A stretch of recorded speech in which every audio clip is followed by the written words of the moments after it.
क्या एक non IT person IT company में सरवाइव कर सकता है? जब मैंने कंपनी ज्वाइन की थी ना एक्सेंचर, उस टाइम पे मेरे को ये वाला सवाल ऑलमोस्ट लाइक 80% लोगों ने पूछा था, क्योंकि मैंने अपनी ग्रेजुएशन की है मैकेनिकल इंजीनियरिंग से। बट फिर मैंने मैकेनिकल को छोड़ के मैंने आईटी कंपनी में जॉब करना सोचा।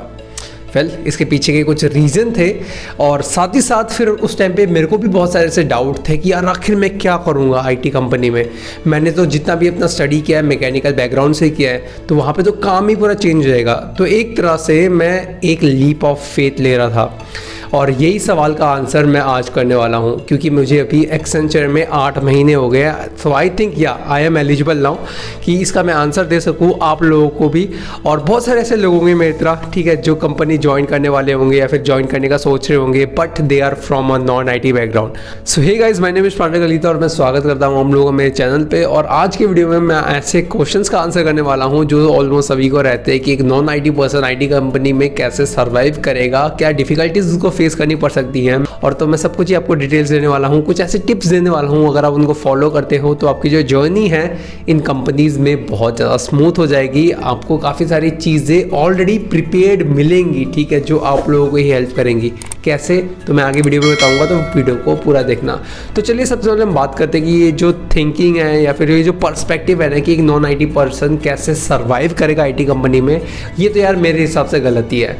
क्योंकि अगर आप सोच रहे हो ना कि अगर आपको सर्वाइव करना है तो आप डेफिनेटली आप ज़्यादा देर तक सर्वाइव नहीं कर पाओगे, क्योंकि आपने पहले ही दिमाग में ये डाल दिया है कि यार चीज़ें बहुत ज़्यादा टफ होने वाली है आपके लिए, क्योंकि आपने पहले कुछ नहीं पढ़ा। तो मेरे हिसाब से तो ये आइडियोलॉजी या फिर ये थिंकिंग गलत है, क्योंकि यहाँ पे आपको रादर ये सोचना चाहिए कि आप कैसे अडेप्ट कर सकते हो एक ऐसे एनवायरनमेंट को जिस पे आपने काम नहीं किया। और मैं बता दूँ, क्लियरली बता दूँ, ठीक है, जब भी किसी कंपनी में कोई भी पर्सन आता है, चाहे उसका बैकग्राउंड कोई भी हो, चाहे उसने अपने ग्रेजुएशन CSIT से कर रखी हो, चाहे उसने EC से कर रखी हो, मैकेनिकल से कर रखी हो, यहाँ पे आपको ज़्यादा फ़र्क नहीं देखने को मिलेगा।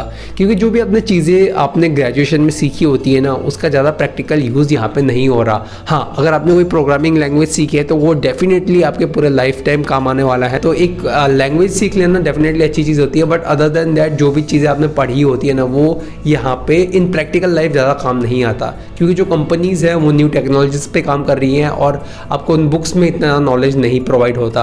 तो इससे ये पता लगता है कि चाहे आपने अपनी जो ग्रेजुएशन की IT से की है, नॉन IT से की है, इट डजंट मैटर। यहाँ पे आने के बाद में आपको सब कुछ ही सिखाया जाता है। जो कंपनी है वो आपको ट्रेनिंग देती है dedicated depending on your technology. तो फॉर श्योर एक नॉन आईटी पर्सन जिसने पहले ये सब चीज़ें नहीं पढ़ी, यहाँ पे आके वो सब चीज़ें सीख सकता है। और यही तो रीज़न है कि ये जो आईटी कंपनीज होती है, जब ये रिक्रूटमेंट निकालती है तो सभी स्ट्रीम्स को एलिजिबल करती है। अगर इनको ऐसे पर्सन चाहिए होते हैं जिसको सिर्फ मतलब पहले से ही काम आता है, तो भाई ये सिर्फ CSIT को रिक्रूट करते हैं। बट ये लोग सभी को रिक्रूट करते हैं, क्योंकि ये लोग जानते हैं कि यहाँ पे जो इंजीनियर्स हैं, ठीक है, वो अडेप्ट कर सकते हैं किसी भी सिचुएशन को, और यहाँ पे जो चीज़ें सिखाई जाती है वो सब भी सीख सकते हैं और काम कर सकते हैं। तो गाइस, जी हाँ, डेफिनेटली एक नॉन आईटी पर्सन एक आईटी कंपनी में जॉब कर सकता है, उसमें सक्सीड भी कर सकता है, उसमें ग्रो भी कर सकता है, उसमें अच्छे से सक्सेस भी पा सकता है। तो आपको ये वाले चीज़ को दिमाग में ज़रूर रखनी है। कुछ चीज़ें हैं, कुछ टिप्स है जो मैं आप लोगों को बताना चाहूँगा, जो मैं सोचता हूँ कि अगर मेरे को बता दिया होता तो बहुत अच्छा रहता।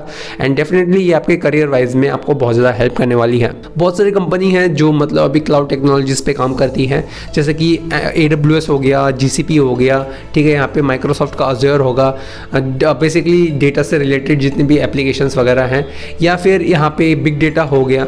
उन सबको आप सीखिए रादर कि आप मतलब कुछ जो आपने पहले किताबी कीड़े की तरह मतलब जो रटा था ना, वो सब आपको ज़्यादातर काम नहीं आने वाली है। इन सब टेक्नोलॉजीज़ पे कंपनीज काम कर रही हैं, एक्सेंचर भी काम कर रही है, तो इन सबको आप सीख सकते हैं। और ये वाला डेफिनेटली जब आप पहले से ही थोड़ा बहुत सीख के आएंगे और यहाँ पे जब ट्रेनिंग मिलेगा तो ट्रेनिंग तो ईजी होगी, बट जब आप काम करने जाएंगे, इंप्लीमेंट करने जाएंगे उन सब चीज़ों को प्रैक्टिकल लाइफ में, तो वो काफ़ी ज़्यादा हेल्पफुल होगी आप लोगों के लिए। आपको उसके लिए ज़्यादा हेल्प लेने की ज़रूरत नहीं पड़ेगी। बट आपको टेंशन लेने की ज़रूरत नहीं है, अगर आप सीख के नहीं भी आते हो तब भी यहाँ पे बहुत सारे आपको हेल्प प्रोवाइड हो जाएगा। ऑलरेडी काफ़ी सारे आपको मतलब मटेरियल प्रोवाइड हो जाता है, काफ़ी सारे यहाँ पे जो कलीग्स है वो हेल्प कर देते हैं, सीनियर्स हेल्प करते हैं, ठीक है, और यहाँ पे जो आपके मैनेजर है, टीम लीड है, सभी हेल्प करते हैं। तो आपको कुछ मेजर प्रॉब्लम नहीं आएगी। आप पूछ के भी चीज़ें सीख सकते हो और बाद में उसको लर्न करके आप खुद काम करना स्टार्ट कर सकते हो।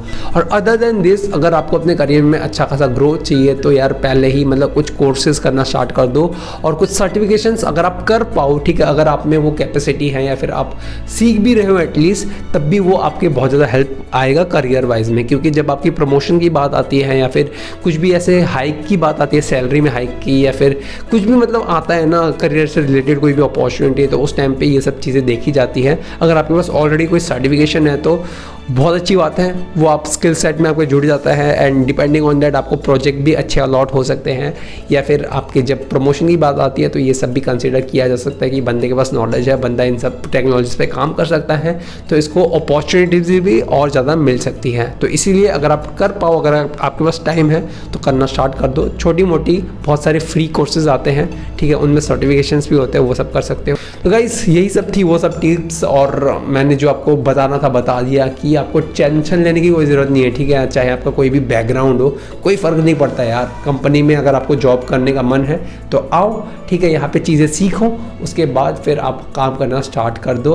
डेफिनेटली अगर आप मेहनत करते हो, अगर आप चीज़ें सीखते हो, अगर आप लर्निंग पे फोकस करते हो, तो लर्निंग उसके बाद फिर इम्प्लीमेंटेशन बहुत इंपॉर्टेंट है। तो डेफिनेटली आपका ग्रोथ भी होगा और आपका जो ये जर्नी है बहुत स्मूथली जाएगा।